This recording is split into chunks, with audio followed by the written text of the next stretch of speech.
এ মুসলমান, স্ত্রীরা ঘরের মধ্যে এমন অত্যাচার অনাচার করে, ঝগড়া করলে রাত্রবেলা বিছানা আলাদা করে ফেলে। আমি সেই কথার মধ্যে আপনাদের কাছে বয়ানটা করতেছিলাম। এই তিন কারণ নবী গো, কোন তিন কারণ? বলে, এক নাম্বার, স্বামী যদি দুনিয়ার জমিনের মধ্যে থাকা অবস্থায় নেশাগ্রস্ত হয় অথবা বাজে কোনো খাবার আহার করে, এটার কারণে ওই স্ত্রী অশান্তি তৈরি করে। আমি আরেকটা কারণ নিজে বাইর করে দেখলাম, ওই স্বামী যদি তার স্ত্রীর সামনে অন্য কোনো নারীর প্রশংসা করে, ওই স্ত্রী কোনোদিন ওই কথা সহ্য করতে পারে না। মনে রাখবে, একটা মহিলা কোনোদিন তার স্বামীকে অন্যের সাথে ভাগাভাগি করতে পারে না, কোনোদিন ভাগাভাগি করতে চায়ও না। আপনারা মনে করেন আপনার স্ত্রী আপনাকে সন্দেহ করে, আপনার স্ত্রী আপনাকে বিভিন্ন বিষয় বিভিন্ন প্রশ্ন করে, না না না, মনে করবেন যে বউ যে জামাইরে যত বেশি সন্দেহ করে, এই বউ এই জামাইরে তত বেশি ভালোবাসে। কারণ এ জানে আপনি যদি অন্য কোনো নারীর সাথে বিবাহ বন্ধনে আবদ্ধ হয়ে যান, অন্য কোনো নারীর সাথে সম্পৃক্ত থাকেন, তাহলে তার ভালোবাসাটা ভালো হয়ে যাবে। এজন্য যদি সন্দেহ বেশি করে, মনে করবেন আপনার বউ বেশি ভালোবাসে। রাত্রেবেলা বেশি বাইরে বাইরে থাকলে আপনার স্ত্রী আপনার ফোন দিয়ে জ্বালায়, এটা ভালো। আমরা মনে করি না, মাগো আমার ব্যাপারে তুমি মাথা ঘামাও না, এটা ভালো জিনিস। আপনার স্ত্রী আপনার পাশে চায়। এর মধ্যে আরেকটা কারণ মনে রাখবেন, স্ত্রী মানুষ, এদেরকে আল্লাহ তাআলা আদম আলাইহিস সালাতু ওয়াস সালামের বাম পাজরের বাঁকা হাত দিয়ে তৈরি করেছে। আপনি যদি সোজা বলেন এরা বাঁকা বসবে, আপনি বাঁকা বললে এরা সোজা বলবে। এজন্য আপনি যতটুকু সম্ভব আপনার স্ত্রীকে সুন্দর সুন্দর শব্দ দ্বারা সমর্থন করে বোঝানোর চেষ্টা করবেন। কখনো আপনার সংসারের মধ্যে অশান্তি হবে না। কারণ রহমতের নবীর ঘোষণা, একজন স্ত্রী যদি কুফুমিলা যদি সংসারে সুন্দরভাবে চলাফেরা করে, তাহলে সংসারটা সুন্দর জান্নাতের বাগান হয়। কিন্তু স্ত্রী যদি সংসারের মধ্যে কুফু না মিলে আসে, অশান্তি তৈরি করে, তাহলে দেখবা ওই সংসারটা জাহান্নামের চাইতে নিকৃষ্ট হয়ে গেছে। বলে, হুজুর কেন? হ্যাঁ রে মুসলমান, শুনে রাখো, ঘরের বউ যদি বালা হয় সংসার জান্নাতের মতো আরাম, কিন্তু ঘরের বউ যদি অশান্তি করে, এর চাইতে বড় অশান্তি আর বাংলাদেশে না। এটার এক নাম্বার কারণ যৌতুক। হ্যাঁ, ঠিক আইতো না একটার মহি দিও। কারণ চিন্তা করে আমার ভিতরে যৌতুক লই আর পরে বিদেশ করা, চিন্তা করে আমার ভিতরে বিয়া করার মতো যৌতুকটা লইয়া এরপর একটা মিশুক কিনা দিমু, বলে মাশাআল্লাহ সুন্দর চলবো। চিন্তা করে আমার ফুলারে বিয়া করাইয়া একটা মোটরসাইকেল লইয়া দিমু, তখন আর আপনি আপনার ভিতরে বিয়া করান না, বিয়া দেন।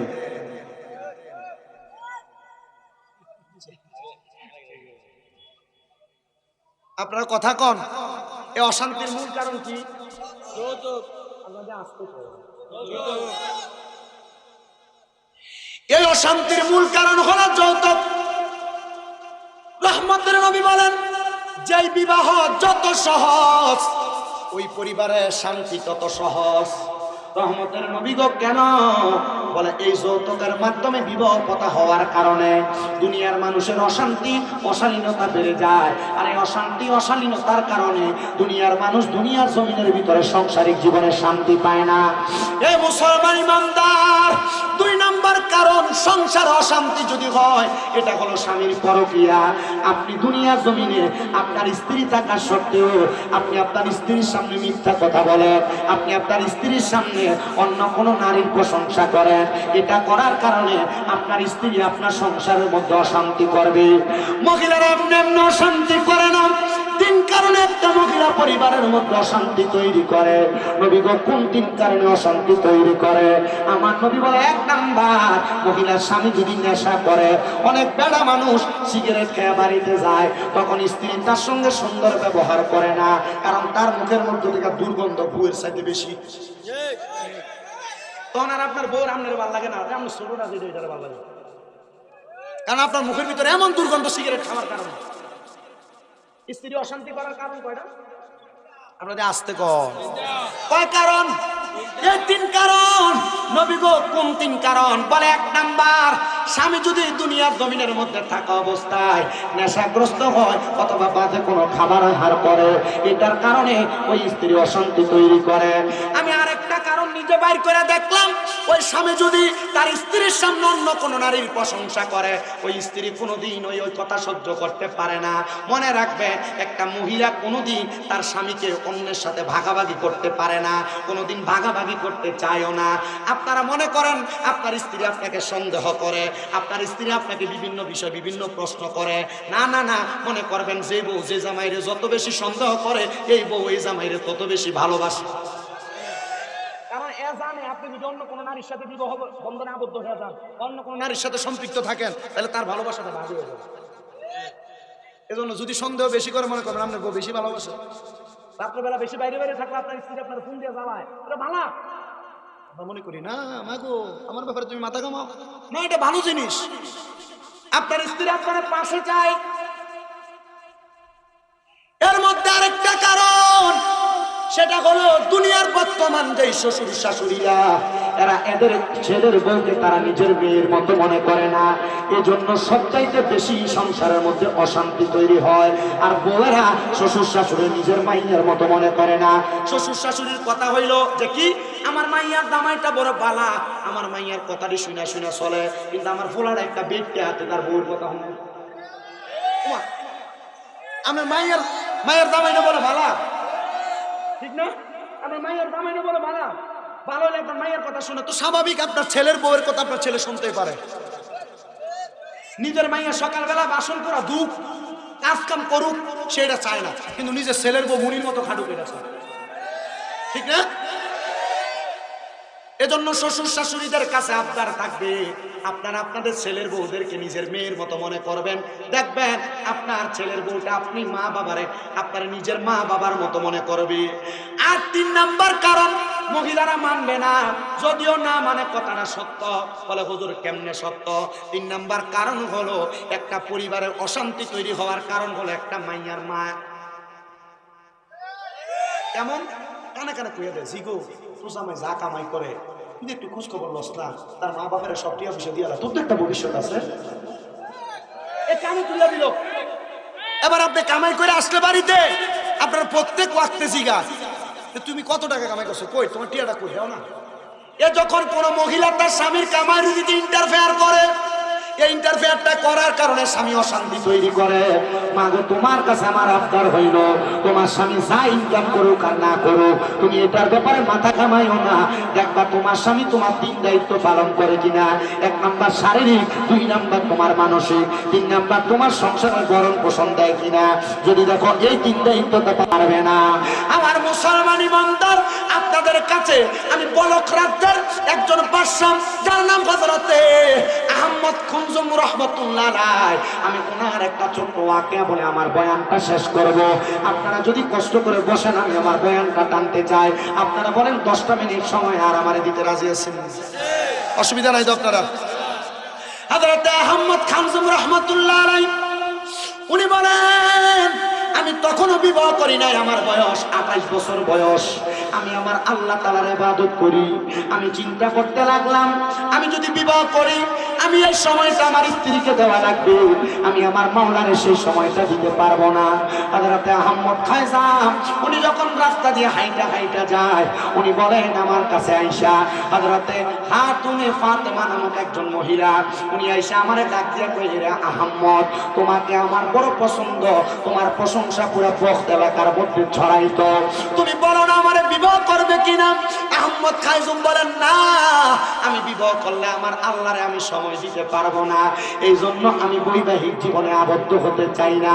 মহিলা ডাক দিয়া কয়, আহমদ, তোমারে মনে করেছিলাম তুমি বড় বীর পুরুষ, তুমি বড় নিষ্ঠাবান পুরুষ, কিন্তু তুমি আমার প্রতি ইনসাফ করতে চাইতেছ না, আমারে বিবাহ করতে চাইতেছ না।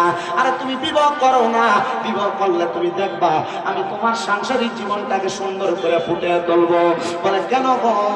বলে আমি দুনিয়া জমিনের মধ্যে হেদায়েত পাওয়ার জন্য কোনো ব্যক্তি পাই না, তবে আমার বিশ্বাস তোমার মতো একজন নিষ্ঠাবান, তোমার মতো একজন হক্কানি আলেমের সাথে যদি আমার বিবাহ হয়ে যায়, তাহলে আমার সংসারটা সুন্দর এবং স্বাভাবিকভাবে চলাফেরা করবে।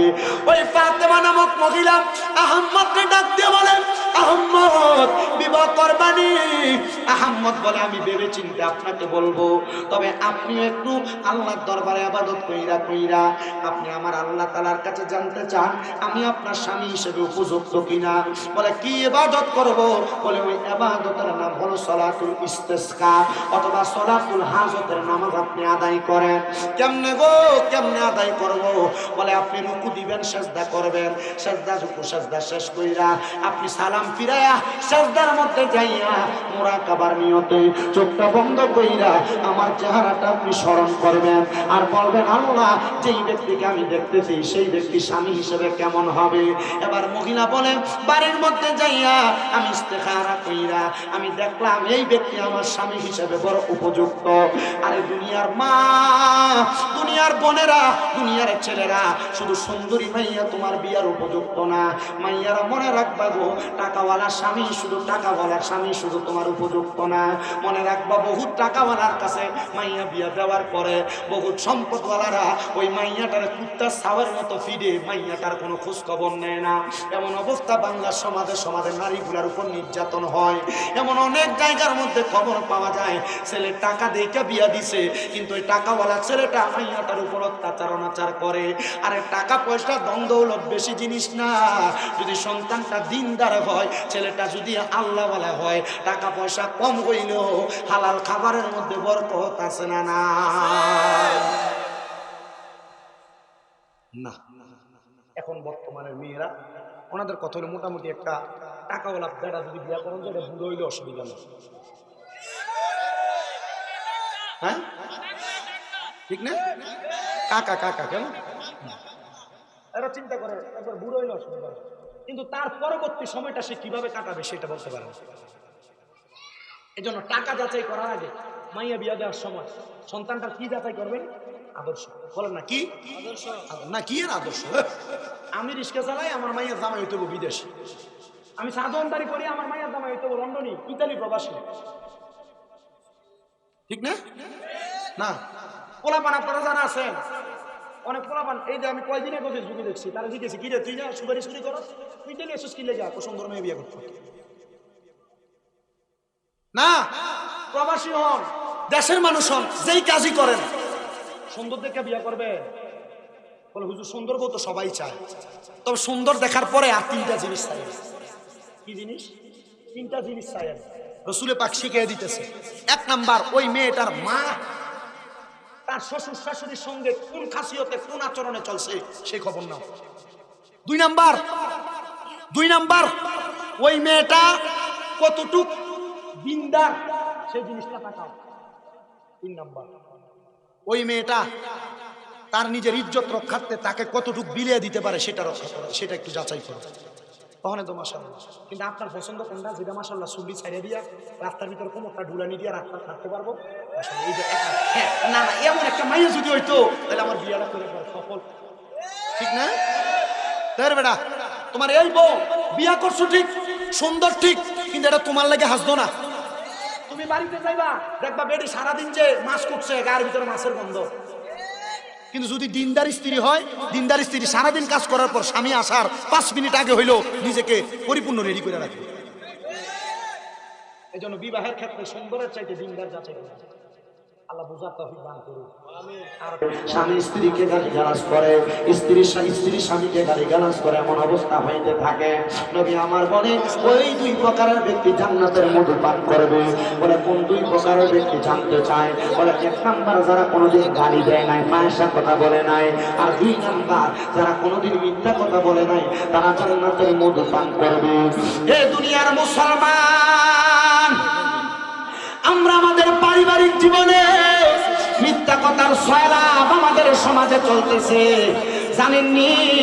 সংসারিক জীবন বলেন, পারিবারিক জীবন বলেন, আপনি যদি এমন বাজে কাজ মানে মিথ্যা কথা অথবা গালাগালি করে থাকেন, আপনি এটা থেকে নিজেকে হেফাজত করার চেষ্টা করবেন। বলে কেন? কারণ কি?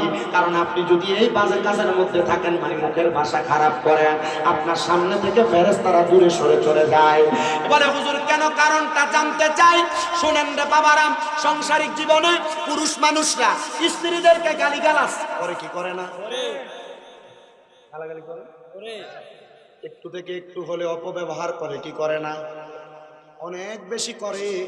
শোনেন বাবা, আল্লাহ তাআলার বন্ধু হযরত আল্লামা শেখ সাদী রহমাতুল্লাহ আলাইহির জীবনী থেকে আমি একটা ঘটনা পড়েছি। ওইটা পড়ে আমি বড় অবাক হয়ে গেলাম। আমরার বেড়ায় স্ত্রী যদি একটু থেকে একটু লচ্চর হয়, সুন্দর করে একটা ছটকনা লাগায় দেয় গালের মধ্যে, আবার বউয়ের মা বাবার নাম তুলেও গালি দেয়। আপনারা বলেন বর্তমান সমাজে এমন অবস্থা কম না বেশি? বেশি। শুধু অল্প সময় আপনারা অপেক্ষা করেন, আমি আপনাদেরকে বয়ানটা শ্রবণ করানোর চেষ্টা করি। আল্লামা শেখ সাদী রহমাতুল্লাহ আলাইহি জবরদস্ত আলেম, উনি ওনার ছাত্রদেরকে সুন্দরভাবে পড়ান। একদিন শনিবার দিন ওনার একজন ছাত্র আল্লামা শেখ সাদী রহমাতুল্লাহ আলাইহির কাছে আসছেন, হুজুর আমি এই পড়াটা বুঝি না, আপনি আমারে বোঝায়া দেন। আল্লামা শেখ সাদী রহমাতুল্লাহ আলাইহি সকাল থেকে জোহরের আগ পর্যন্ত একটা বিষয় ওনার ছাত্রদেরকে বোঝায়া দিতে লাগলেন। ওই ছাত্রটা যখন জোহরের আজান দেয় চারদিক থেকে, বলে হুজুর আপনি আমারে বিদায় প্রদান করেন, আমি আর পড়তাম না। বলে পড়া শেষ বাবা, জোহরের ওয়াক্ত হয়ে গেছে, একটু খাবার নি খাইয়া যাইতে পারে, একটু বসন, আমি দেখি কি ইন্তজাম আয়োজন হয়েছে। আল্লামা শেখ সাদী পেছনে গেলেন, স্ত্রীকে দেখলেন চাউলগুলা পাতিলের মধ্যে নিয়ে ফালাইয়া রাখছেন, আবার তাকায় দেখলেন তরকারিগুলা পাতিলের মধ্যে নিয়ে রাইখা দিছেন। এখন না মানুষ সিলভারের ডেকচির মধ্যে রান্না করে, আগে মানুষ রান্না করতেন মাটির পাতিলার মধ্যে।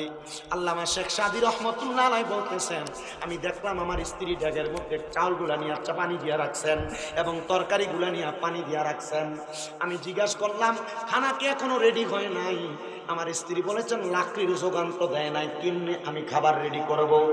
আল্লামা শেখ সাদী বলেন, আমি ধমক দিলাম, আমার স্ত্রী আমার ধমক শুই না, কারণ লাকড়ি আমি জোগাড় করে দেই নাই।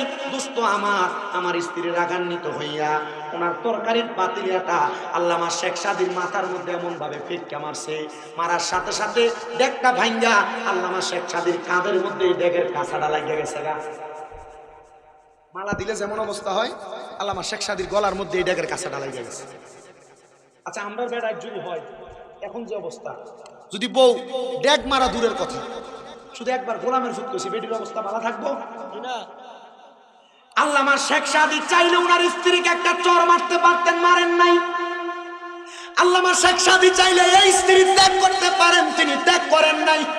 ভালো আলেম চাইলে আরেকটা বিবাহ করতে পারতেন, তিনি করেন নাই। আল্লামা শেখ সাদী ডাক দিয়ে কয়, স্ত্রী তুমি আমাকে রাগান্বিত হয়ে ডেকটা দিয়ে এমন ভাবে আঘাত করলা, ঠিক আছে আমি এখন ঘর থেকে বের হব, আমি মানুষের কাছে যা বলবো আমার স্ত্রী আমারে কত ভালোবাসে, ভালোবাসা আমার গলাতে মালাটা পরাইয়া দিছে। গলাতে আসলে কি মালা না ডেকের কাঁচা?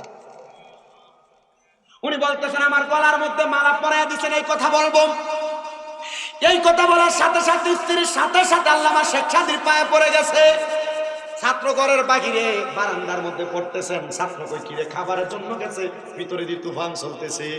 এমন অবস্থা দেখা আল্লামা শেখ সাদীরা কয়, স্বামী আপনি যদি বাহিরের মানুষের কাছে এই কথাগুলা বলেন, মানুষ আপনারা খারাপ বলবে না, আপনার অবস্থা দেখে মানুষ আমি স্ত্রীকে খারাপ বলে সম্বোধন করবে। হায় রে দুনিয়ার মুসলমান, আল্লামা শেখ সাদী স্ত্রীকে ওনার কথার মার পেঁচে বুঝাইছেন, কিন্তু আমরা সমাজ স্ত্রীদেরকে মারধর করে, আঘাত করে, গালিগালাজ করে। আমার নবী কয় দুনিয়ার পুরুষেরা তোমরা তোমাদের স্ত্রীদেরকে তাদের মা বাবার নাম তুলে গালি দিবা না। নবী গো কেন? আমার নবী কয় আমি বললাম মহিলাদের বাবা, চিন্তা করেন আপনি যে আপনার গৌরব মুখ মারানি শিখিয়া গালি দেন, এটা গালি দিলে গালিটা যে রহমতের নবীর উপরে পড়ে, এই জন্য কোনোদিন নারীদেরকে গালি দিয়েন না। আবার নবী কয় উম্মতের দলেরা তোমরা তোমাদের মহিলাদের গালের মধ্যে আঘাত কইরো না, আপনি কিছু থেকে কিছু হওয়ার আগে গালের মধ্যে চটকনা থাপ্পড় লাগাইয়া দেন। নবী গো কেন? আপনি বললেন আঘাত না করার জন্য। নবী আমার বলতেছে এই মহিলারা তোমাদের কাছে সাময়িক সময়ের মেহমান, আমার আল্লাহ তাআলা আবার আল্লাহ তাআলার মেজবানকে ফিরে নিয়ে যাবেন, এজন্য তোমরা তাদের সঙ্গে বাজে আচরণ করবা না।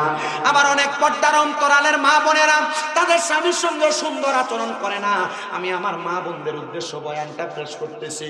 মা গো রহমতের নবীর হাদিসে মুবারাকা পড়া দেখলাম আমার নবীজি ওনার স্ত্রীদেরকে পানির সাথে তুলনা করেছেন। নবী গো কেন পানির সাথে তুলনা করেছেন? বলে কারণ হইল পানিকে যেই পাত্রে রাখা হয় সেই পাত্রে পানি থাকে। একটা মহিলা যদি সব কিছু সহ্য করে ধৈর্য ধারণ করে চুপচাপ থাকে, তাহলে আমার আল্লাহ তাআলা ওই মহিলার সংসারের মধ্যে জান্নাতের প্রশান্তি প্রদান করবে। কিন্তু আমাদের মহিলারা স্বামীর উপর অত্যাচার করে, অনাচার করে, গজব আযাব দেয়। রহমতের নবী বলে আমি মেরাজের মধ্যে যাওয়ার পর 3 প্রকারের মহিলা দেখেছি জাহান্নামের মধ্যে। এর মধ্যে 1 প্রকার মহিলা দেখেছি তাদের জিহ্বার মধ্যে গরম রড লাগে, টান দিয়া ছিঁড়ে ফেলা হচ্ছে। নবী গো কেন? বলে ওই মহিলা তার স্বামী এবং সন্তানকে লানত দেয়, আযাব গজব দেয়। এবার কোন গোলামের পুত্রের উপর খোদার গজব পড়ক, এমন গালিও বাংলার মহিলারা দেয় কি দেয় না? মুহাব্বতে দুরূদ শরীফ আদায় করে আল্লাহুম্মা সাল্লি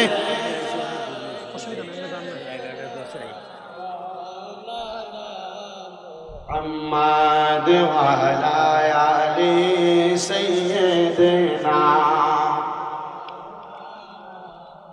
আপনারা কি দুরূদ শরীফ পড়তে কষ্ট হইতেছে? রাহমাতুল্লিল আলামিন নবী বলেছেন আমার উম্মতের মধ্যে সবচাইতে বখিল, সবচাইতে কিফটা ওই উম্মত যার সামনে আমি নবীজি দুরূদ শরীফ পড়া হইল সে তার জবানকে বোবার মতো করে রাখে। আপনাদের কাছে আবদার মুহাব্বতে দুরূদ শরীফ পড়েন। রহমতের নবীজির ঘোষণা, দুনিয়াতে যেই উম্মত আমি নবীর প্রতি যত বেশি দুরূদ শরীফ আদায় করবে জান্নাতের মধ্যে ওই উম্মত আমি নবীর তত কাছাকাছি থাকবে। আমরা নবীর কাছাকাছি থাকতে চাই কিনা? আসতে বলেন আপনারা, নবীর কাছাকাছি থাকতে চাই কিনা? যেই ব্যক্তি যত বেশি দুরূদ পড়বে জান্নাতে নবীর তত কাছে থাকবে। তো মুহাব্বতে দুরূদ শরীফ পড়েন আল্লাহুম্মা সাল্লি। আসবে আসবে মুহাম্মাদ ওয়া আলা আলি।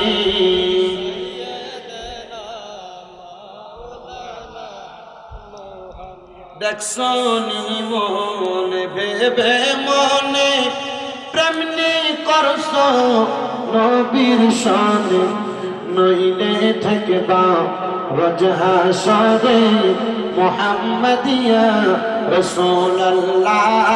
আল্লাহুম্মা এসে আর আমার লাগে না মুহাম্মাদ ওয়া আলা আলি সাইয়্যিদিনা। আমার দুনিয়ার মুসলমান মা বোনদের কাছে আবদার, মা বোনেরা স্বামীকে লানত প্রদান করবেন না। লানত প্রদান করলে জিহ্বার মধ্যে গরম রড লাগায় দিয়া আপনার জিহ্বাটাকে টেনে টেনে ছিঁড়ে ফেলা হবে। এ মুসলমান, আল্লামা শেখ সাদির স্ত্রী যখন স্বামীর কাছে মাপ চাইছে আর আপনার বেরিয়াত মাপ চাইতো না, রাত্রবেলা অন্যদিকে ফিরা শুয়ে থাকবো, মাপ চাইতাম না তার কাছে, কয়জনে রাগ কইরা বাপের বাড়ি ত্যাগ কইরা যাইব। কথা কোন না কেন? মাপ চাইতো না, মাপবো। অন্যদিন জামাইবো একসাথে ঘুমাইতো, যেদিন জামাইবোর ঝগড়া হইব অথবা স্বামী গায়ে হাত তুলবো ওই দিন মাঝখান দিয়ে ফুলবালিশ। অন্যদিন বাচ্চা এক সাইডে জামাইবো এক সাইডে, ওই দিন ঝগড়া হইলে বাচ্চা মাঝখানে চলে আসবে। মহিলারা মনে করছেন এটা আপনার ক্যাটারি, এটা আপনার গুন্ডামি।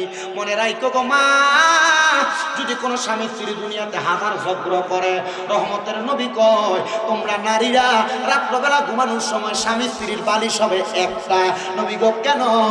বলে স্বামী স্ত্রী দুইজন যখন একসাথে লাইগা থাকবে আমার আল্লাহ তাআলা দুনিয়ার যত খালি জায়গা আছে ওই খালি জায়গাগুলা আল্লাহ রহমত দিয়ে ভরপুর করে দেয়।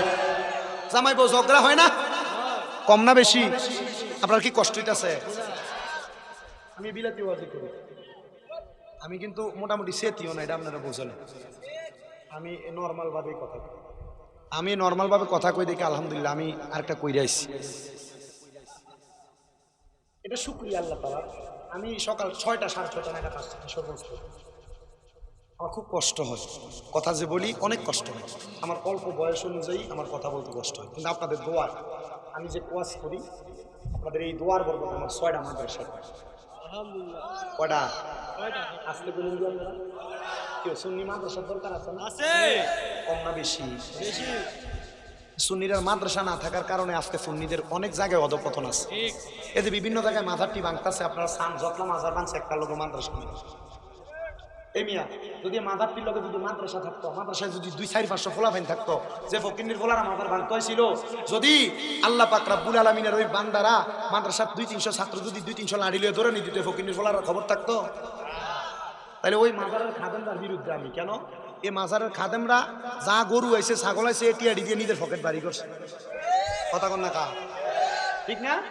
যদি মাদ্রাসা করতো, মাদ্রাসার যদি 4-500 ফলাফান থাকতো, এই পোলাপান যদি দৌড়ানি দিত, মাদার ভাঙা সাহস আছিল কোনো ফকিন্নির পোলা? তাহলে দুষ্টি মাদারওয়ালার না মাদার খাদেমরা? খাদেমরা প্রতিহত করলাম আছে না? যখন মাদারটি ভাঙতেছে তখন আমি মাদার ভাঙার পক্ষে আছিলাম। হ্যাঁ হুজুর, কি মাদার ভাঙার পক্ষে? আপনারা শুননি? হ্যাঁ আমি শুননি, কিন্তু আমি ওই মাদার ভাঙার পক্ষে আছিলাম। আমি কইছি শুধু মাদারতে ভাঙতেছ, ইচ্ছা মতো ভাঙো, কিন্তু এরা যে মাদার ভাঙছে উপরে ইফতি শুধু ভাঙছে। আমি কইছিলাম তলাটা পর্যন্ত ঘুরে দেখ, আল্লাহর ওলিরা যদি সত্য হয় ওই জায়গায় জিন্দা আছে। কথা কোন ঠিক কিনা? আমি আল্লাহকে পক্ষে আছিলাম। আর এই জন্য চাইয়া দেখেন, যেই মাদারের আন্ডারে মাদ্রাসা আছে, কই এসবে দরবারে মাদ্রাসা আছে না? আছে। ভাঙে না কা? আড়াই লোক কথা কেন? শাহপুর দরবার মাদ্রাসা আছে না? ভাঙে না কা? শাহ আব্দুল্লাহ গাজীপুরি দরবারের পাশে মাদ্রাসা আছে না? ভাঙে না কা? বোঝা গেছে এই মাদারের খাদেমরা ব্যবসা করছে না, মাদারের লোক মাদ্রাসা কইরা সুন্নিয়তের ঘাটি দ্বারা শব্দ করছে। আপনারা আমার লাগে দোয়া করেন, আপনাদের দোয়ায় কুমিল্লা শহরের চকবাজার নূরপুর সমনিতে তাহফিজুল কোরআন ইন্টারন্যাশনাল হিফজ মাদ্রাসা, এই মাদ্রাসা সহ মহিলা মাদ্রাসা, পুরুষ মাদ্রাসা সহ মোট 6টা মাদ্রাসা, আর 6টা মাদ্রাসা 1170 জন পোলা পায়। আর শামীম দাদা 1170 জন পোলা পাইন লইয়া কুমিল্লা বিশ্ব রোডে নামলে গোড়া হয়ে যাইব গোড়া। আমরা পোলা পাইন লইয়া নাইমা আমরা দেশের অরাজকতা তৈরি করি না, আমরা আহলে সুন্নাত ওয়াল জামাতের মানুষ, শান্তি প্রতিষ্ঠার মানুষ। ঠিক না? আমরা ফলাফাইন দিয়ে ভিক্ষা করাই না, ফলাইন দিয়ে ভিক্ষা তো এটা করাই হইল, এটা বাধ্য। আল্লাহ বোঝার তো ভিক্ষা ফলাফাইনের মা বাবা আমার কাছে দিল, টিয়া দিয়ে ফরাইতে আমি ফলার নামাই দিছি বাধ্য। এরই কথা বাদ দাও, এটি দাসদার খুশি মুশকিল। লা ইউকাল্লিফুল্লাহু নাফসান ইল্লা উসআহা, আল্লাহ কারো সাধ্যের বাহিরে কোনো কিছু চাপায় দেয় না। এরা ভিক্ষা করতে পারবো, এর লাগি আল্লাহ এর তৌফিক দিছে, ওই জায়গায় দিছে। সুন্নি ফলাফাইন ভাব তো না লেগে দিছে। আমি যখন মাদ্রাসায় পড়ছি, লজিং ছিলাম, লজিং। আমি যখন ছোট চারিয়ানা মাদ্রাসায় পড়ি তখনও লজিং ছিলাম। যে ঘরে খাইতাম আমার আত্মীয় হয়, মানা করে দিছে। মানা করার পর 2 বেলা খানা খাইছি না। আমার হুজুরে আমার দিকে তাকে ভিতরে, তোর মুখটা এত হোঁটা দেখা যায়। আমি বললাম হুজুর আমি যেন খাইতাম আমার না করে দিচ্ছে। কত না আত্মীয়? আমি বললাম হুজুর আত্মীয় খাওয়াইছে না। হুজুরকে অসুবিধা নাই, আমার ভাতটি অর্ধেক করে খা। হুজুরের ভাতে যে মুরব্বী মানুষ ছিল, ভাত একবার জাউয়ের মতো, আর ডাল দিত, ডাল দিয়ে কোনো রকম খাইতো, বাড়ি বাঘ মারা। ওই হুজুরে আমারে কইছে খায়ালা আল্লাহ উত্তম ব্যবস্থা করে দিব। তখন আমি আমার চোখের পানিরই পড়ছে আর খাবারটা খাইছি। ঠিকই আসরের নামাজের সময় একটু কাইয়া কইতেছে যে হুজুর একটা ফোলা দেন না, আমার নাতিটারে ফরাইতো। আল্লাহ রহমতে 3 বেলা না 4 বেলা খানা খাওয়াইছে আমার। ওই লোকটা মারা গেছে, দোয়া করবেন তার জন্য। 4 বেলা খানা খাওয়াইছে। আমি আল্লাহর কাছে কইছি, আল্লাহ এই কষ্টর পরিশ্রমের পড়ালেখা আমার এটা একবারে নির্দ্বিধা একবারে বৃথা চলে যাবে যদি আমি দুনিয়াতে কিছু না করতে পারি। আল্লাহ আপনি আমার দিয়ে কিছু করান। আল্লাহ করাইছেন মাদ্রাসা।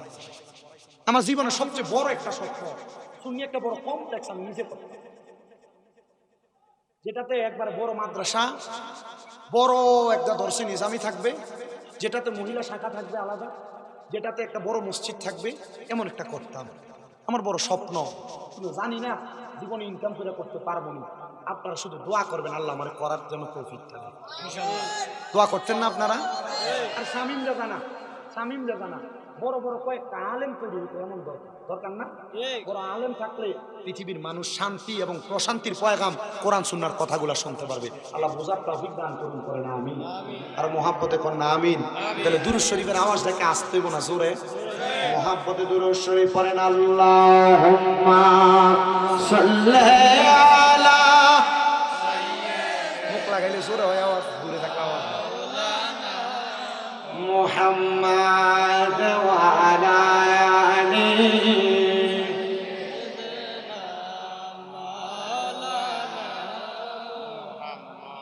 এ মুসলমান, স্ত্রীরা ঘরের মধ্যে এমন অত্যাচার অনাচার করে, ঝগড়া করলে রাত্রবেলা বিছানা আলাদা করে ফেলে। আমি সেই কথার মধ্যে আপনাদের কাছে বয়ানটা করতেছিলাম। আমি মা বোনদের উদ্দেশ্যে সোশ্যাল মিডিয়ার মাধ্যমে বলতে চাই, কখনো স্বামী থেকে আলাদা হইবেন না। অনেক মহিলারা দুনিয়ার জমিনের মধ্যে স্বামীর প্রতি অনাচার করে স্বামীর সাথে রাত্রিও যাপন করে না, স্বামীর সাথে ঝগড়া হওয়ার কারণে। মনে রাখবেন, আপনারা আপনাদের স্ত্রীদেরকে জানিয়ে দিবেন, যদি কোনো স্বামী তার স্ত্রীটাকে রাত্রবেলা রাত্রি যাপন করার জন্য অথবা ফিজিক্যাল রিলেশনের জন্য ডাক দেয়, আর ওই স্ত্রী যদি তার স্বামীর ডাকের মধ্যে সাড়া না দেয়, তাহলে আল্লাহর আযাবের ফেরেশতারা ওই মহিলাকে সারা রাত্রি পর্যন্ত আযাব গজব দিতে থাকে। এজন্য আপনারা এই কথাগুলো আপনাদের স্ত্রীদেরকে জানান করে দিবেন। আল্লামা শেখ সাদী রাহমাতুল্লাহ আলাইহি বলে, আমার স্ত্রী আমার কাছে ক্ষমা প্রার্থনা করেছে। দুনিয়ার মানুষের দলেরা তোমরা তোমাদের স্ত্রীদেরকে ক্ষমা প্রার্থনা করার কথা বলো। হুজুর, আল্লামা শেখ সাদীর জীবনে ঘটা এই ঘটনা কেন তিনি কিতাবে লিখলেন? উনি এটা দিয়ে বুঝাইছেন, আমার স্ত্রী ছিল নমনীয়, আমার স্ত্রী ছিল ক্ষমা সুন্দর দৃষ্টিতে থাকা মানুষ। এই জন্য মানুষ যেন এটা পয়রা শিক্ষা গ্রহণ করে, আমি এই জন্য কথাটা আমার কিতাবে উল্লেখ করে দিলাম। আল্লামা শেখ সাদী ছাত্রের সামনে যায় না, ছাত্র খাবার খাওয়ার জন্য রেডি হয়ে আছেন। উনি বলেন, আমি পেছনের দরজা দিয়ে জঙ্গলার মধ্যে যাইয়া লাকড়ি কুড়ানোর জন্য যখন প্রবেশ করলাম, আমি লাকড়ি নেওয়ার জন্য গাছের আগার মধ্যে উঠছি। লাকড়ি ভাঙতে ভাঙতে লাকড়ি নিচে ফালাইলাম। এমন টাইমে একটা ভাগ আইসা আল্লামা শেখ সাদীকে খাওয়ার জন্য নিচে দাঁড়ায় আছে। ওই ভাগটা আড়ালে লুকানো। আল্লামা শেখ সাদী নিচের দিকে তাকায় বলতেছে, এত লাকড়ি জোগাড় করলাম, কিন্তু আমি একার পক্ষে লাকড়িগুলা বাড়িতে নেওয়া সম্ভব না। আল্লামা শেখ সাদী এই চিন্তা কইরা উনি ভাগটাকে দেখা মনে মনে সাহস পাইলেন, না না, একা নিব না, বাঘের পিঠটার মধ্যে চড়াইয়া চড়াইয়া লাকড়িটা বাড়িতে নিব। আপনারা বলেন, এই ভাগকে কন্ট্রোল করার ক্ষমতা আল্লাহর ওলিদেরকে দিয়েছেন একজন, তিনি কে? আল্লামা শেখ সাদী নাইমা ভাগরে ডাকে, সামনে আসেন, লাকড়িগুলা বুঝাই করে নিয়ে যায়।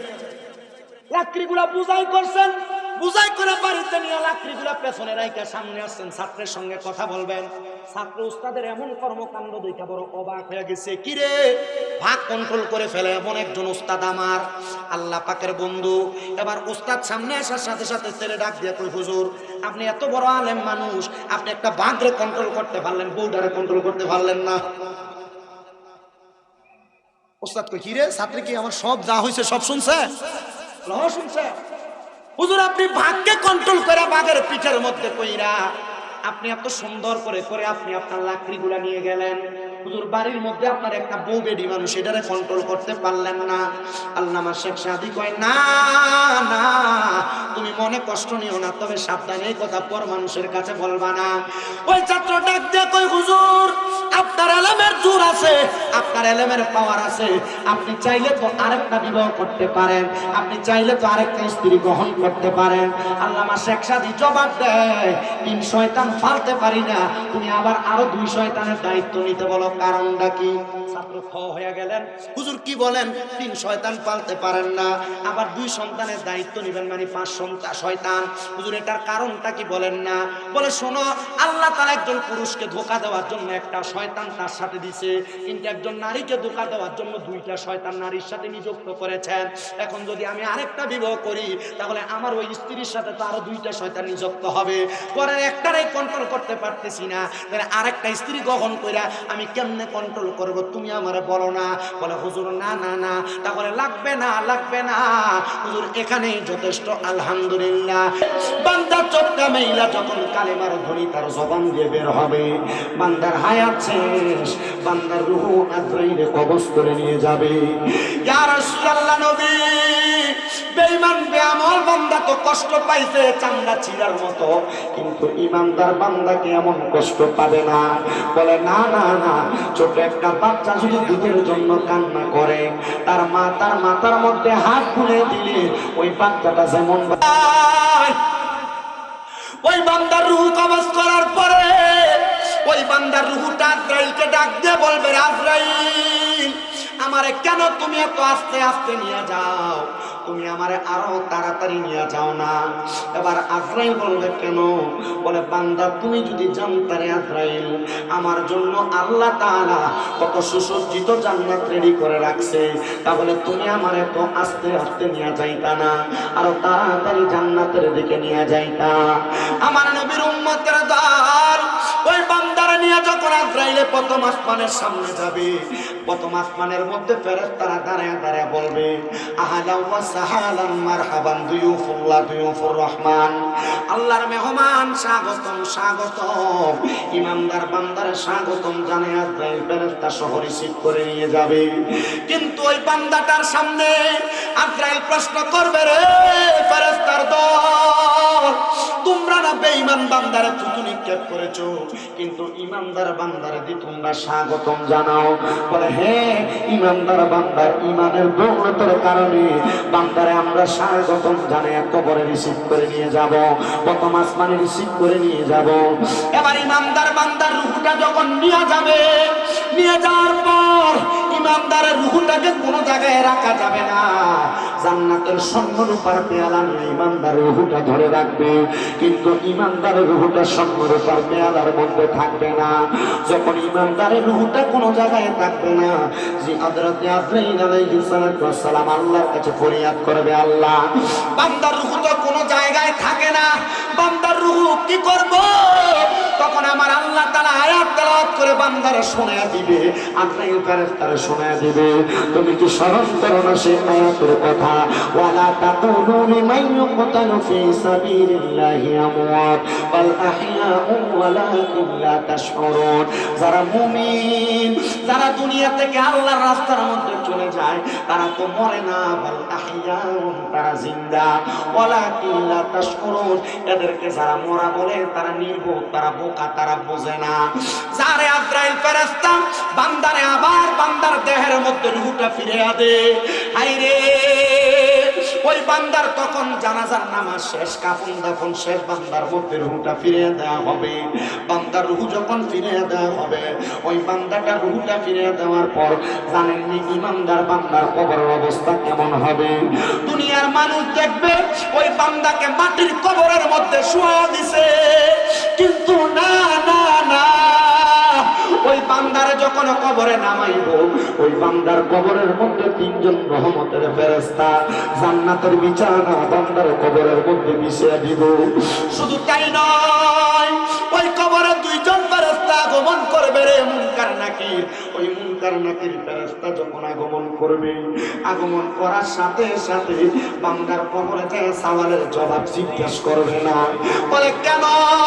বান্দা ইমানদার হওয়ার কারণে বান্দার চেহারার মধ্যে ইমানের নূর থাকবে। ফেরেশতারা বান্দারে দেখে দেখে বলবে, এটাই তো ইমানদার, সওয়ালের জবাব রাখবে না। ইমানদার বান্দা আয় আয় আয়, ফাদাখালাল জান্নাহ, বান্দা জান্নাতে প্রবেশ করো। জোরে জোরে বলেন সুবহানাল্লাহ। আমি আপনাদের ঘাটার্থে বলতে চাই বাবারা, ওই বান্দাকে কবরে যাওয়ার পরে সওয়াল জবাব না, শুধু এলাকার মানুষ যখন মারা যায়, মারা যাওয়ার সময় মানুষটাকে কবরে বিসমিল্লাহি ওয়া আলা মিল্লাতি রাসূলিল্লাহ বলে শোয়া, বান্দার কবরে বাঁশগুলা চাটাইগুলা দেওয়ার পর মিনহা খালাকনাকুম ওয়া ফিহা নুঈদুকুম ওয়া মিনহা নুখরিজুকুম তারাতান উখরা বলে বান্দার কবরের মধ্যে মাটিগুলা দেওয়া হয়। আমি জানতে চাই ওই কবরের মধ্যে কোনো আলোক সজ্জা দেওয়া হয় না? কিন্তু যদি বান্দা মুমিন হয়, বান্দা 5 ওয়াক্ত নামাজের ওযু করার কারণে, বান্দার ওযুর পানিগুলা বান্দার এই মুখ থেকে পড়ার কারণে বান্দার চেহারাটা এমন আলোক উজ্জ্বল হয়ে যাবে, তখন বান্দা ওই আলোক উজ্জ্বল চেহারাটা নিয়ে যখন কবরে যাবে, বান্দার চেহারার ইমানের নূরের কারণে বান্দার কবরটা বড় সুন্দর হয়ে যাবে। আরে আমার বাবা, শুধু কবর নুরানি তো হবে না, ওই বান্দাটাকে সেখান থেকে যখন কবর থেকে হাসরের ময়দানে উপস্থিত করা হবে, ওই বান্দার জন্য আমার আল্লাহ তাআলা রাসূল কিবরিয়ার লেওয়ায় হামদের পতাকার নিচে জায়গা করে দিবে। ওই বান্দা কবরে যাওয়ার পর বান্দারে কি নিয়ামত দেওয়া হবে? ওই যে সাহাবায়ে কেরাম কান্না করতে করতে বলে, ইয়া রাসূলুল্লাহ, আপনি বলেন না কোন নিয়ামতটা প্রদান করা হবে? আমার নবী বলতেছে, আল্লাহ পাকের কোরআনুল কারীম তেলাওয়াত করে, জাযাউহুম ইনদা রাব্বিহিম জান্নাতু আদনিন তাজরি মিন তাহতিহাল আনহার। আমার আল্লাহ তাআলা এমন একটা পুরস্কার বান্দাকে দিবে, ওই পুরস্কারটার নাম হলো জান্নাতুল আদন। ওই জান্নাতুল আদন দেখতে কেমন জানেন রে মুসলমানেরা? ওই জান্নাতুল আদন এত সুন্দর, তাজরি মিন তাহতিহাল আনহার, ওই জান্নাতের নিচে দিয়ে একটা নহর প্রবাহিত হয়ে যায়। ওই নহরের মধ্যে দুনিয়ার পানির মতো এক প্রকারের পানি থাকে না। ওই জান্নাতের নহরের ভিতরে পানি থাকে চার প্রকারের। ওই নহরটার নাম, এই মাসটা এখন শুরু হয়ে গেছে শাবান মাস, আগে যেই মাসটা বিদায় নিয়েছে আজকে সন্ধ্যাবেলার আগে, ওই মাসটার নাম হলো রজব মাস। ওই জান্নাতের নদীটা, ওই নদীটার নাম হলো রজাবা নদী। ওই রজব নদীর মধ্যে এক প্রকার না, দুই প্রকার না, আমার আল্লাহ তাআলা চার প্রকারের পানি প্রবাহিত করবেন। ওই এক প্রকারের পানি হলো ইন্না আ'তাইনাকাল কাউসারের পানি। ওই কাউসারের পানি কাকে পান করানো হবে? যেই বান্দা সাচ্চা পাক্কা ঈমান নিয়ে কবরে যায়, ওই বান্দাকে কাউসারের পানি পান করানো হবে। দুই নাম্বার পানি হলো সারাবান তাহুরা। ওই সারাবান তাহুরা পানি কাকে পান করানো হবে জানো? দুনিয়ার জমিনের মধ্যে যে ব্যক্তি কোনোদিন নেশা করে নাই, ওই ব্যক্তিকে সারাবান তাহুরা পানি পান করানো হবে। কিন্তু বাংলাদেশে এমন একটা অবস্থা, নেশাখোরের জ্বালায় মানুষের কলগুলা বাহিরে থাকে না, নেশাখোরের জ্বালায় ডেকডেকসিও বাহিরে রাখা যায় না, নেশাখোরের জ্বালায় সংসার করা অশান্তিকর হয়ে যায়। কারণ কোনো জায়গায় কোনো কিছু রাখলে নেশাখোর এগুলা চুরি করে নিয়ে যায়। কারণ যখন নেশা না করতে পারে না, তার মাথায় বেড়া উঠে জায়গা, কথা কোন না ঠিক কি না? আপনার কষ্ট হইতেছে? আচ্ছা, কোন কোন আবু সুফিয়ান আল কাদির হুজুরের লগে বয়ে রেখে ওয়াজ করার মতো যোগ্যতা কি আমার হইছে? আমার আইনা বয়া দিছে জিয়াদুরির বান চিত্তে ধরে টাকা। আমি তাজুল ইসলাম বাইরে কইছি, তাই হুজুরের পরে যে আমার ভিত আছে, আমরা কি কইব? কবি তাবার কাছে না, আপনার কি তাবার লেগে বসে? বলেন ইমানের জন্য, বলেন কিসের জন্য? নেক আমলের জন্য। কয়টা কারণের জন্য বসছেন? আল্লাহ কবুল করুক, জোরে কোন আমিন কর।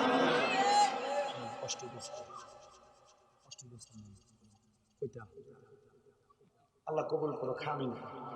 আমি কিন্তু খুতবা থেকে ওয়াজ শুরু করি, কারণ আমি জানি যদি ওয়াজ না শুরু করি, খুতবা ফিরে মিলাদ শরীফ পড়ি, আস্তে আস্তে যাইব না। এর থেকে বালা সালাতু সালাম দিয়া খুতবা থেকে ডাইরেক্ট ওয়াজে ঢুকে যাই, আপনারা বুঝে থাকবেন। আল্লাহ কবুল করুক, আমিন কর না। একটু সাইডে বলো, তোমার মাইকে আমার কি স্পিকার আওয়াজ হবে, কানে যাব। আমার মুসলমান ইমানদারের দলেরা গভীর মনোযোগ দেন। তাহলে জান্নাতের নদীর মধ্যে পানি থাকবে কয় প্রকার? কয় প্রকার পানি? 4 প্রকার পানি। তাহলে জান্নাতের কাউসারের পানি ইমানওয়ালা ব্যক্তিরা, আমলওয়ালা ব্যক্তিরা পান করবে। 2 প্রকারের সারাবান তাহুরা পানি যারা নেশা করে নাই তারা পান করবে। এবার নেশা করতে করে সাবধান, নেশা করবেন তো জাহান্নামের মধ্যে জাহান্নামের তিনাতুল খাবার খাওয়া লাগবে। আর যদি নেশা না করেন, তাইলে আপনাকে আমার আল্লাহ তাআলা এমন একটা পানি পান করাবে, যেই পানি সারাবান তাহুরা। 3 নম্বর আরেকটা পানি আপনাকে পান করানো হবে যদি আপনি ইমানদার হন। ওই পানি হলো জান্নাতের লাবান, জান্নাতের দুধ। বলে হুজুর জান্নাতের দুধ কেন পান করানো হবে? বলে কোন ব্যক্তি যদি কোনদিন মানুষের সম্পদ দখল না করে, মিথ্যা কথা বলে ইনকাম না করে, হারাম টাকা না ইনকাম করে, সুদের টাকা ঘুষের টাকা না ইনকাম করে, তাহলে ওই ব্যক্তিকে জান্নাতের দুধ পান করানো হবে। এবার আপনারা বলে মিশা কথা করে ব্যবসা করুন না, মানুষের ওজনে কম করুন না, মানুষের জমি দখল করুন না, আবার সুদ খায়া ঘুষ খায়া ও লম্বা লম্বা কথা কয়, এমন সিটারও বাংলাদেশে আছে না? না, আমাদের সমাজের মানুষের সুদখোর ঘুষখুরটিরে ধরে মসজিদের সভাপতি বানায়। এই সুদখোর ঘুষখোরটিরে ধরে নিয়ে মসজিদের সেক্রেটারি বানায়, এই হারামখোরগুলারে ধরে নিয়ে এলাকার সর্দার মাতাব্বর বানায়। এটা খারাপ কথা না, বাজে কথা না, এটাই সত্য। আমার নবী কই উম্মতের দরেরা যখন দেখবা এমন নিকৃষ্ট নিকৃষ্ট ব্যক্তিগুলা সমাজে নেতৃত্ব প্রদান করে, তখনই মনে করবা তোমাদেরকে আল্লাহ তাআলার আযাব গজব পাকড়াও করবে। বলো হুজুর কেমনে বুঝতাম আল্লাহ তাআলার আযাব গজব পাকড়াও করবে? নবী আমার কই উম্মত হযরত আলী ইবনে আবি তালিব রাদিয়াল্লাহু তাআলা আনহু হাদিস বর্ণনা করেন। তিনি বলেন আমি আমার রাসূল পাকের জবান মুবারকের মধ্যে বলতে শুনলাম, আমার নবী বলেছেন যখন দেখবা আমার উম্মতের মধ্যে এই 15টা কাজ হইতেছে, তখন মনে করবা আমার উম্মতের আযাব গজব পাকড়াও করবে। নবী গো 15টা কাজ কি? আমার নবী কই 1 নাম্বার, মানুষ দুনিয়ার জমিনের মধ্যে গনিমতের মালকে নিজের মাল মনে করবে। গনিমতের মালের যুগ বর্তমানে নাই, বিদায়টা রাখলাম।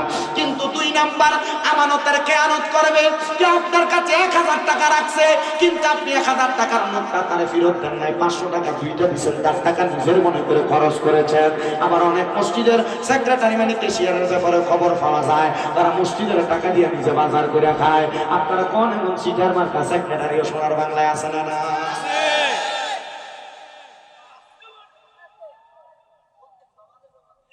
আমার মুসলমান ইমানদার।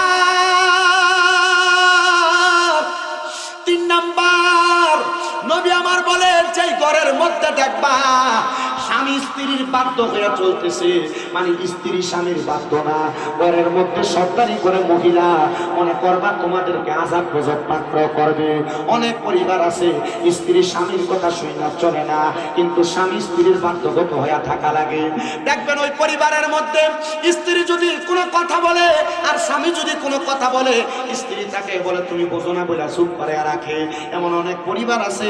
মনে রাখবেন পুরুষ মানুষেরা, আপনি যদি আপনার স্ত্রীর কথা শুই না চলা লাগে, অতি সত্তর আল্লাহ তাআলার আযাব গজব আপনাকে পাকড়াও করবে। এবার বলেন আযাব গজব থেকে বাঁচার জন্য বউ স্বামীর মাইনে চলবো না স্বামী বউরে মাইনে চলবো? বউ স্বামীর মাইনে চলবে। 4 নাম্বার কারণ হইল দুনিয়াতে সন্তান মায়েরও বাধ্য। 5 নাম্বার, সন্তান বাবারও বাধ্য। বাবা কোনো পরামর্শ দেয় বুঝেন না বইলা বাবারে চুপ করে রাখবে, এমন অবস্থা বাংলাদেশে আছে। 6 নাম্বার হইল সন্তান তার মা বাবার চাইতে বন্ধু বান্ধবরে বেশি সম্মান করবে। ইয়া রাসূলুল্লাহ, এগুলা তো হইতেছে সন্তান মা বাবার বন্ধু বান্ধবের সামনে নিতে চায় না, মা বাবার পরিচয় করায় দিতে চায় না, এমন অবস্থা হয়। আরে 7 নাম্বার কারণ, রাসূল কিবরিয়া সাল্লাল্লাহু আলাইহি ওয়াসাল্লাম নবী আমার বলেন নিকৃষ্ট নিকৃষ্ট ব্যক্তিরা সমাজে নেতৃত্ব প্রদান করবে। যে কথাটা বলতেছিলাম সেটাই আজকে। আর 9 নাম্বার, সমাজের মধ্যে দেখবা মানুষ কারোর অনিষ্টতা থেকে বাঁচার জন্য সালাম দেয়। এমন অনেক ব্যক্তি আছে এলাকায় যারা সামনে দিয়ে সালাম দেয়, ফেসন দিয়ে গোলামের ফুট করে গালি দেয়। আপনারা কোন এমন অনেক আছে না? নাই?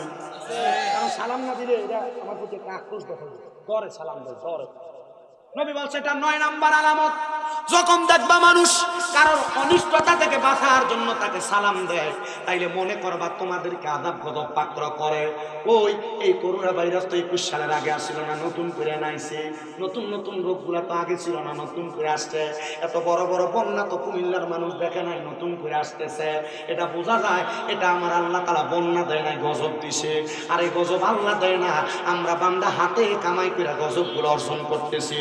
মনে রাখবেন দুনিয়ার জমিনে আপনি যত খারাপ কাজ বদ কাজ করবেন, এটার কারণে আপনি আমার আল্লাহ তাআলার কাছে অপরাধী হিসেবে ভূমিষ্ঠ অপরাধী হিসেবে পরিচিত থাকবেন। আর এই অপরাধের কারণে আপনার কামাই রুজিও কমে যাবে, আপনার হায়াত কমে যাবে, আপনার চেহারার নূর কমে যাবে। এবার আপনারা বলেন এমন অপরাধ আমরা ছাড়ার দরকার আছে না? না। 10 নাম্বার হইল নবী আমার বলে দেখবা তোমাদের সমাজে গায়িকা বেড়ে যাবে। গায়িকা, নবী কেমন গায়িকা গো? নবী বলে দুনিয়ার জমিনের মধ্যে পুরুষ মানুষ তো গান গাইব।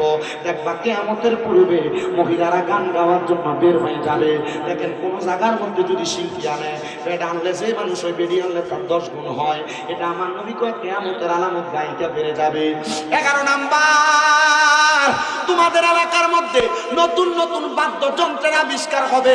আগে বিয়ার মধ্যে কোন রকম গীত গেয়ে শেষ করে দিত, এখন বিয়া বলেন, মুসলমানি বলেন, নাক ফোরানি বলেন, কান ফোরানি বলেন, জন্মদিনের অনুষ্ঠানেও নতুন নতুন ডিজে পার্টির কনসার্ট করা হয়। এটা কিয়ামতের আলামত। আল্লাহর হাবিব বলে এগুলা যখন তোমাদের সমাজে হবে, মনে রাখবা তোমাদের সমাজের মধ্যে আযাব গজব তোমাদেরকে পাকড়াও করবে। শুধু তাই না, নবী আমার বলেন উম্মতের মধ্যে এমন একটা অবস্থা হবে, নবী গো কেমন অবস্থা হবে আপনি বলেন না। আমার নবী বলতেছে উম্মতের উম্মতের আলেমদেরকে, পূর্বের আলেমদেরকে বর্তমান জামানার নতুন নতুন আলেমরা ফতোয়া দিব, তারা ভুল ছিল, তারা সঠিক করে নাই, আর আয়েশা ফতোয়া দিয়া তারা তাদের নিজের কর্মক্ষেত্র কায়েম করতে চাইবো। আপনারা বলেন বর্তমান জামানায় এমন অনেক হুজুররাই তো আছে যারা আগের আলেমরা যা কইলা গেছে তাদের কথাগুলো ভুল ছিল কইলা তারার ফতোয়া চালাইতে চায়। আপনারা বলেন এমন অবস্থা বর্তমান সমাজে আছে না? না। এই 15টা কারণ যখন দেখবেন মনে করবেন আপনারা আযাব গজব পাকড়াও করবে। মায়ার নবী আপনার কাছে জানতে চাই, নবী গো ওই কবরের মধ্যে যাওয়ার পরে, আমি কিন্তু মুমিনের কবরের অবস্থা সম্পর্কে বলতেছিলাম, মুমিনের কবর সুন্দর আলোকিত হয়েছে, কিন্তু মুমিন বান্দা কবরের মধ্যে যাওয়ার পরে, বান্দা কবরের মধ্যে যখন চলে যাবে, ওই বান্দার সামনে ফুলসেরাত নামক একটা জায়গা থাকবে। ওই ফুলসেরাত নামক জায়গাটা বান্দার জন্য বড় কঠিন হবে রে ও বন্ধু, কঠিন জায়গাটা বান্দা পানি যাওয়া তার জন্য কষ্ট হয়ে যাবে। এবার বান্দা দুনিয়ার জমিন থেকে কবরে যাওয়ার পর যে 4টা পুরস্কার, 4টা পানি, তাহলে জান্নাতের পানি তো তারা পান করবে, দুনিয়ার জমিনে যারা হারাম খাইতো না তারার কথা বলছিলাম, জান্নাতের দুধ পান করবে। আরেকটা পানি আছে যেটা হলো জান্নাতের মধু। আমরা সমাজে কথায় কথায় গালিগালাজ করে, খারাপ কথা বলে, ফাহিশা কথা বলে, দেখবেন চা দোকানে বৈশা একজন আরেকজনকে গালিগালাজ করে, বন্ধু বন্ধুকে গালিগালাজ করে। সোশ্যাল মিডিয়ার মাধ্যমে যে মহিলারা মাইয়ারা শুনবা, তোমার কাছে আবদার খোলা পাইনি, এমনি দেখতে যেটা সুন্দর ওইবারে পুরা দূরে চলাফেরা করে, এটা শুধু রাস্তার ভিতরে দেখিয়া কি সুন্দর, এটা কনের লেগে ঠিক আছে, এটা ফোলা পাইনি লেগে প্রেমের লেগে ঠিক আছে, কিন্তু বিয়া করার সময় ফোলা যাচাই করে মাইয়া কোরআন শরীফ পড়ে কি পড়ে। বিয়া করার সময় পোলা পান যাচাই করে।